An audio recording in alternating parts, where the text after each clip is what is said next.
Welcome to Have You Heard, where we talk about issues at the intersection of agriculture and engineering. Let's get started. Here are your hosts, Morgan Hayes and Josh Jackson.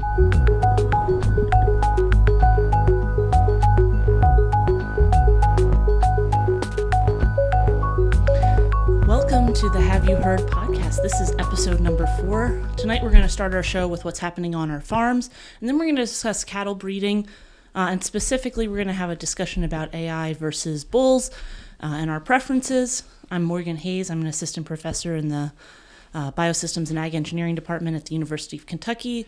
And I'm Josh Jackson, assistant professor. Oh, sorry. Go for it.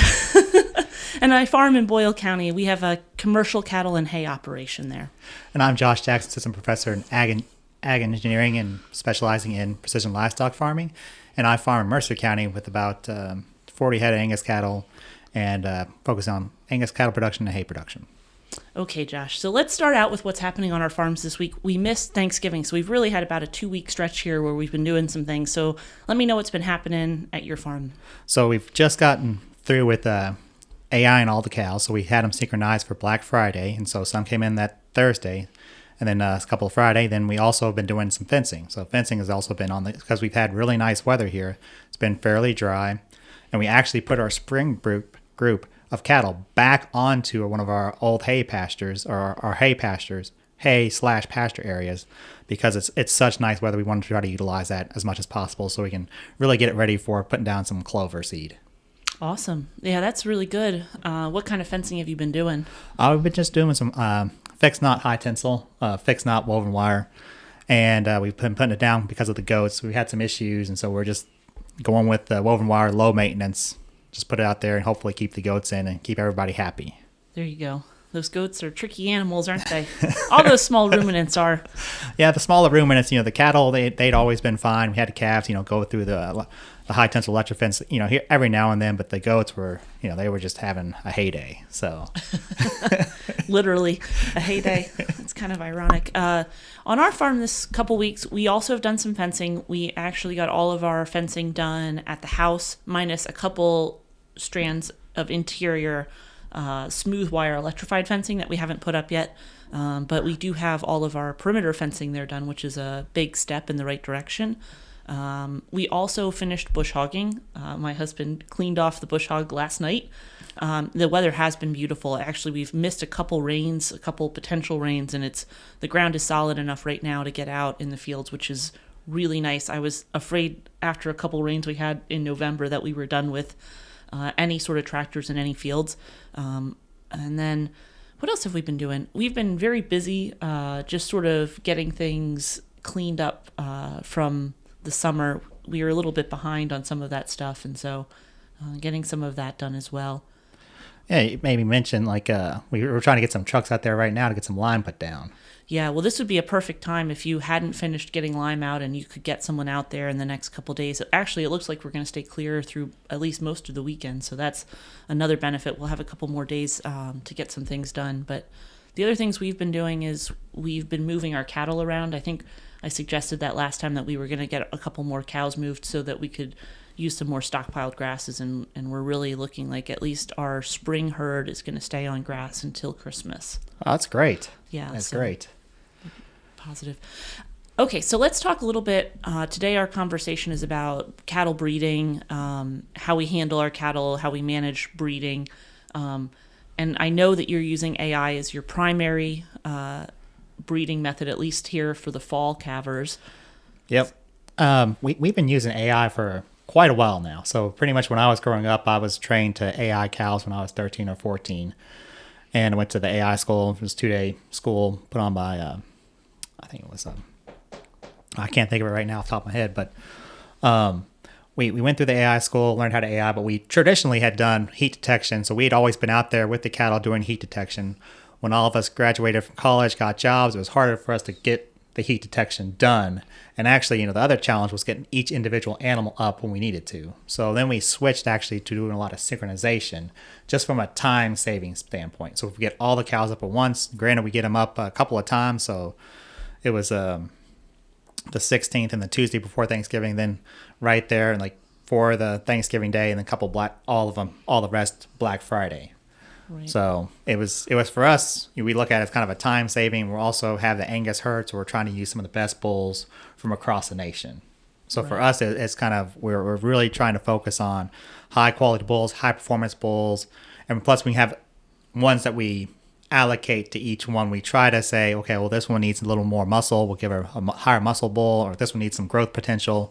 So it's also gives us a little dynamic capabilities, and we even have some sex semen. We purchased some sex semen last year. We have a couple sex semen for us. We're trying to get heifers. There's a couple cows. I want them to have a heifer.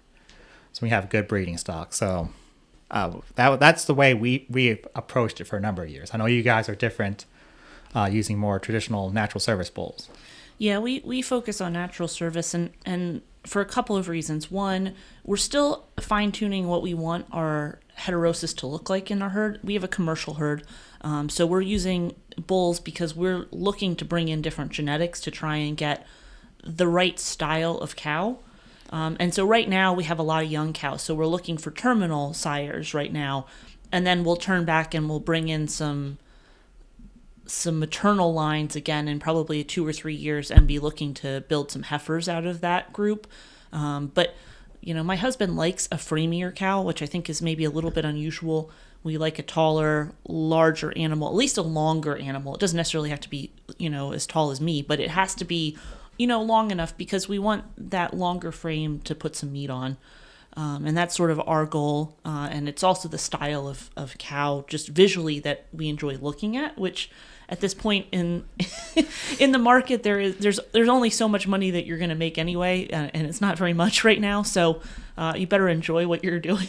And right. So picking the right breeds to get that style of cow is a goal for us.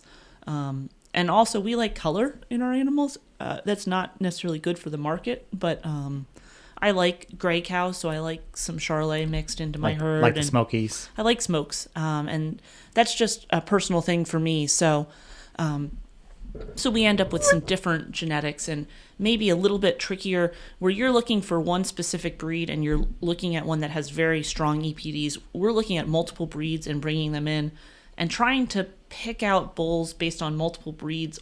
Even though they have EPDs, they don't necessarily compare to each other, if that makes sense. Yeah. So it's a little bit more challenging on the commercial side. I'm always curious about it. I always think it would be interesting, especially I think for a producer that's maybe at the size we are. We have about 100 mama cows. I've always thought perhaps we would be better spent to AI our heifers to get some calving ease rather than keeping a bull for just heifers, because we do have a bull specifically for heifers, and that is actually a pretty costly animal for us to keep. Our other bulls, our service bulls that go in with our cow herd, cover enough cows that I think cost-wise it makes sense to have bulls. But I think maybe for the heifers I could see where we would be cost ahead to do calving ease, AI, or artificial insemination. I've always thought that, but at the same time, we've had terrible luck in our one experience with insemination, and we haven't gone back that route yet. So yeah, I'm curious to see what we get this year for our insemination rate. So one thing we do like about having a natural service bull, he's got the gumption to get out there and go heat detect for you. He's got the gumption to take care of anything that takes place. He's going to be on it, we're assuming. It just takes more management, we feel like, with the AI. But, one of the differences we saw this year, which was kind of interesting, we didn't see as much cows in standing heat this year. So we actually, in past years, like the Thanksgiving Day, we usually see about 10 animals in heat. This year, like to breed that night, to breed Thanksgiving night. Well, this year we only saw 2. And then the next day we only had about 10 animals that actually showed heat.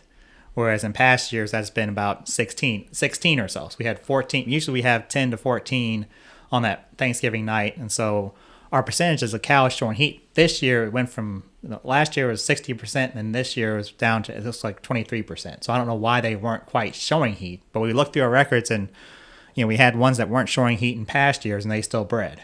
So it's just interesting to see that there was a difference for us, at least this year, it seemed like. I'm not sure whether it was the seeders or what was different, but we used brand new seeders, brand new drug, and so we weren't sure what was with weather issues or what, but we just saw that there was not as much observed heat, and we even had the patches on them. So we had the patches on them, a person watching them, trying to really validate when they're in heat, and so we just had. It was just an interesting year. Yeah.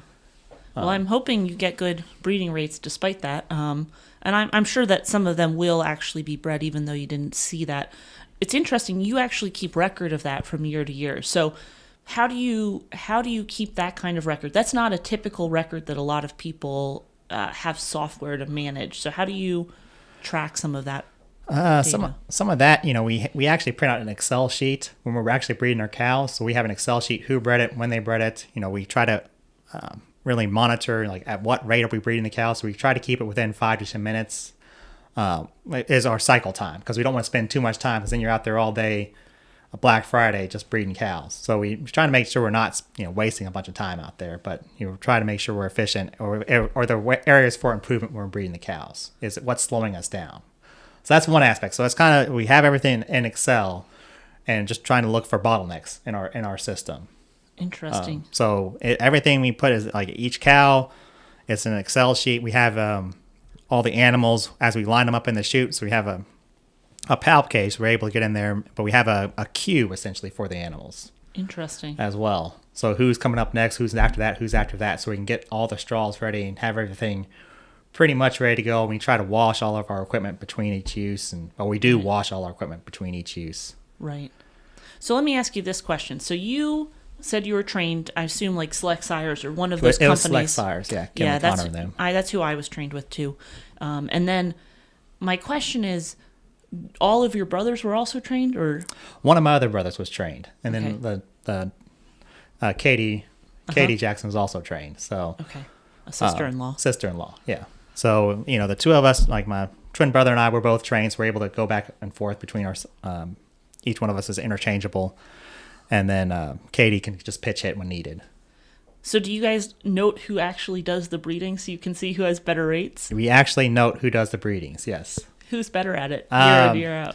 Year in, year out. Justin seems to. Last year, Justin got me in 2020, so it's just it's interesting to see. So I'm waiting because Katie actually is a vet. So for those that are listening in, I'm thinking Katie gets a lot more practice at this, and we might actually see her surpass both brothers pretty quickly here as the years go by. Or maybe she'll be just so immune to it she'll be not as good. I don't know. I'll be really curious to see what her numbers look like in the long run over you guys. I'd be more than happy to encourage someone else to do it other than me, but right now it's Justin and I doing most of it. So there you go. She probably is burnt out. She does a lot of it during the week, but I would be curious about that, because I think that is an interesting characteristic, that you're actually tracking that and you can see who's better and who's maybe not quite as proficient at it. So we actually have that just as another column within our Excel sheet. So when they're bred, the order in which they're bred. And so all of that, we keep all that information. We just have that as Excel sheet. So if we need to, we can go back to that. Most of the time we have the information really, year to year to year, over a long period. We're just looking at mainly the breedings, production, like what was our overall percentage of number bred, at this period. We were hoping for, 60%. Right. For this initial AI breeding. And what do you typically get on your initial AI breedings? It's usually about, it can be, it ranges, so 60 to 80%, depending on the year, depending on, if it's really bad weather or they're seeing a lot of stress, we're expecting not to get as good conception rates. Yeah. And do you have any cows that typically don't breed well with insemination, and then you just leave them for natural service via bull? Most of them have done okay. Usually it'd be, if we're going to have an issue, it'd be with a smaller, younger heifer. Okay. And so that's when a natural service bull would come in handy. So whatever we have for our heifer. So we make sure we keep at least one around so he can clean up for us. So we do the two breedings. So we did this one over Thanksgiving. Then we'll have another one. We actually will do, somewhere around right before Christmas. And our heifers are actually bred the week before Thanksgiving. So we breed our heifers before and give them a little additional time to cycle through and come in potentially. And plus, we're hoping for the heifers to be calving before the cows, so we can give them extra attention if they need it. I understand. That's probably a good idea That is one of the benefits, is that, with you getting, if you say 60 to 80%, that means you're going to have a lot of calves on the ground very early, and getting those heifers to calve just a week or two ahead of time, just to make sure those calves are on the ground and healthy before some of those cows start calving, is probably a really good strategy. It's a change up from like even 4 years ago. We actually have had everybody done on Thanksgiving. So Okay. this is a change up for us. These past 2 years, we've actually done the heifers first. So we'll see. You're managing the heifers in a different group, so you're not bringing all the animals up each time. You're bringing up two different groups. Just the heifers. So we Okay. actually have the heifers are separated. So we'll keep at this point, we had about 15 heifers we had to breed. So we kept them up separately. Okay. Interesting. It's very interesting. So I think with that, let's go back and just finish up for the day with what's our plan on the farm for the next week. For the next week, hopefully we can get some lime down. Was one of our hopes. And then coming into that, we're probably going to keep working on some fence and then trying to get everything ready, doing some more repairs. There's always repairs to do on the farm, so all the equipment. Yeah. We have a round baler we're going to be looking at in the next week or two. So hopefully we'll get that done in this coming week, but it may be the following week. We've had a couple other equipment failures.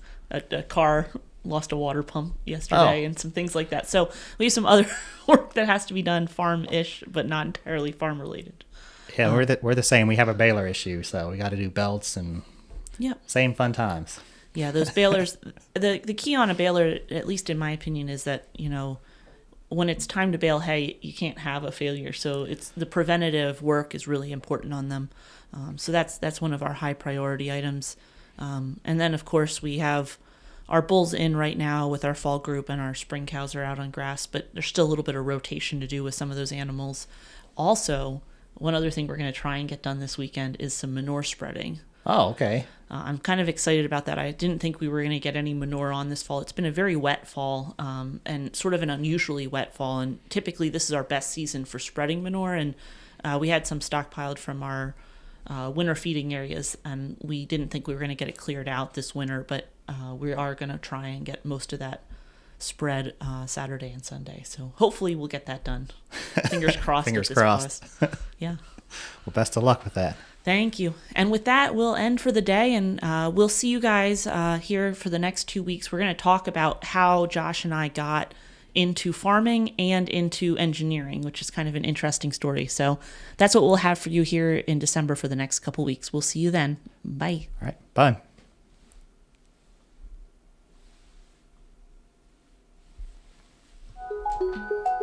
Have You Heard is a production of the University of Kentucky College of Agriculture, Food and Environment, along with the Department of Biosystems and Agricultural Engineering. Discover what's wildly possible at ca.uky.edu.